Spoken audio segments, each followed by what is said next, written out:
અંકલેશ્વર ખાતે શાનો શોકતથી ઈદે મિલાદુન નબીની ઉજવણી કરવામાં આવી હતી। ઈદે મિલાદુન નબીનો દિવસ ઇસ્લામી દુનિયામાં ખૂબ જ આદર સાથે ઉજવવામાં આવે છે। આ દિવસે ઇસ્લામના છેલ્લા પૈગંબર હઝરત મોહમ્મદ સાહેબનો જન્મ થયો હતો અને આ જ દિવસે તેમણે આ ફાની દુનિયાને અલવિદા કહી હતી। આથી આ દિવસને બારા બફાત તરીકે પણ ઓળખવામાં આવે છે। ઇસ્લામમાં માનનાર વિવિધ સમુદાયના લોકો આ તહેવારને અલગ અલગ રીતે ઉજવે છે।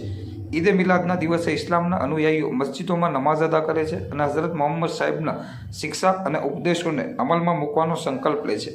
આ દિવસે લીલા રંગનો દોરો બાંધવાનો અથવા લીલા રંગના કપડાં પહેરવાનો પણ રિવાજ છે।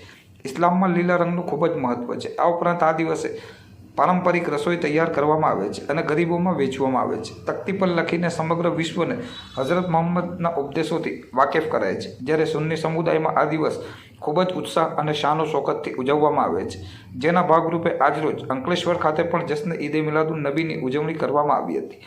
અંકલેશ્વરમાં પૈગંબર સાહેબના જન્મદિવસ નિમિત્તે વિવિધ મસ્જિદોમાં મોહમ્મદ સાહેબની શાનમાં સલાતો સલામ પેશ કરવામાં આવ્યા હતા, નિયાઝ નજરાના વહેંચવામાં આવ્યા હતા અને મોહમ્મદ સાહેબના બાલ મુબારકની ઝિયારત કરાવવામાં આવી હતી। જ્યારે ઈદે મિલાદનો જુલુસ અંકલેશ્વર શહેર જશ્ન ઈદે મિલાદુન નબી કમિટીના નેજા હેઠળ અંતરેના કસ્બાતીવાડ ખાતેના જમાતખાના પાસેથી હઝરત મોહમ્મદ સાહેબના બાલ મુબારક સાથે દરૂદો સલામ પડતા નીકળ્યું હતું। સરકાર કી આમદ મરહબા, દિલદાર કી આમદ મરહબાના ગગનભેદી નારાઓથી સમગ્ર વાતાવરણ ગુંજી ઉઠ્યું હતું, જે શહેરમાં ધામધૂમથી લીમડી ચોક, શબનમ કોમ્પ્લેક્સ, ગોયા બજાર, ભાટવાડ, મુલ્લાવાડ, બજરંગ હોટલની ગલીમાંથી પસાર થઈ કાજી ફળિયા, સુથાર ફળિયા, જૂની સિંધી ઓટો ગેરેજ થઈ હઝરત હલીમ શાહ દાતાર ભંડારીની દરગાહ ખાતે પહોંચ્યું હતું, જ્યાં સૈયદ સાદાતોની હાજરીમાં પવિત્ર બાલ મુબારકની ઝિયારત કરાઈ હતી। આ જુલુસમાં મોટી સંખ્યામાં મુસ્લિમ બિરાદરો જોડાયા હતા। ઠેર ઠેર શરબત, પાણી તેમજ નિયાઝનું આયોજન હાથ ધરવામાં આવ્યું હતું। અંકલેશ્વર શહેર પોલીસે ચાંપતો બંદોબસ્ત જાળવતા શાંતિપૂર્ણ તેમજ હર્ષોલ્લાસભેર જુલુસ સંપન્ન થયું હતું। वरहमतुल्लाहि वबरकातुहू।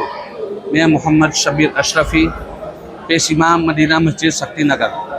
यहाँ पर आज जश्न ईद मिलादुन नबी सल्लल्लाहु ताला अलैहि वसल्लम का सुनहरा मौका है और तमाम अंकलेश्वर के और अतराफ़ के तमाम मुसलमान यहाँ पर जमा हुए हैं, इसलिए कि हमारे आका हज़रत मोहम्मद मुस्तफ़ा सल्लल्लाहु अलैहि वसल्लम की विलादत का मुबारक वक्त है। तमाम हाजिरीन यहाँ पर हाजिर है, बिलखुसूस अब्दुल हलीम शाह दातार भंडारी रहमतुल्लाह अलैह के आस्थाने पर हमारे नबी पाक सल्लल्लाहु अलैहि वसल्लम ने आज से 1400 साल पहले तशरीफ़ ला करके बनो हुए इंसान की रुश्तो हिदायत के लिए काविशें की, जिनकी हक तलफ़ी हो रही थी उनके हक दिलाए, जिन पर जुल्म व तशद्दुद हो रहे थे हमारे आका करीम सल्लल्लाहु अलैहि वसल्लम ने उनके साथ अदल व इंसाफ किया।